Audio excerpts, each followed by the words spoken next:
என்ன இது மண்டைக்கு மேல டிஃபன் பாக்ஸ்? இல்ல பெரிய பெரிய ஹோட்டல்ஸ்ல எல்லாம் இந்த மாதிரி தான் வச்சுப்பாங்க. ஆக்ஷன் சொல்லியாச்சுங்க. ஆ, ஆ, இல்ல என்ன வாந்தி வருதா? ஆக்ஷன். முன்னாடி வராதீங்க, ஆடியன்ஸ் பயப்பட போறாங்க. ஆக்ஷன். வணக்கம். நல்லா வணக்கம். வணக்கம். எதுக்கு இப்ப பல்படி விளம்பரம் மாதிரி பல்ல காமிச்சின்னு வாய் மூடுங்க. சரி சரி சிரிக்க வேணாம்ல. சிரிக்க வேணாம், வாய் ஒரு இடத்துல நிக்குதான்னு பாருங்க. வணக்கம், வெல்கம் டு சண்டே சமையல். நான் இன்னைக்கு சமைக்க போறது curd fried rice with finger chips. எதுக்கு வரலாம் சிங்கமா? வெஜிடபிள்ஸ் வதக்கி ஃப்ரைங்.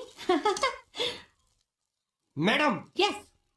இங்க பாருங்க, ஃப்ரேம் இவ்வளவுதான் வச்சிருக்கேன். இதை விட்டு வெளியே போனீங்கன்னா வெளியே போயிடுவீங்க, அதாச்சும் அவுட் ஆயிடுவீங்க. இப்போ என்ன பண்றது உள்ள வர்றதுக்கு? Excuse me, May I come in கேட்டு வாங்க. Excuse me, May I come in? ஐயோ ராமா, வாங்க.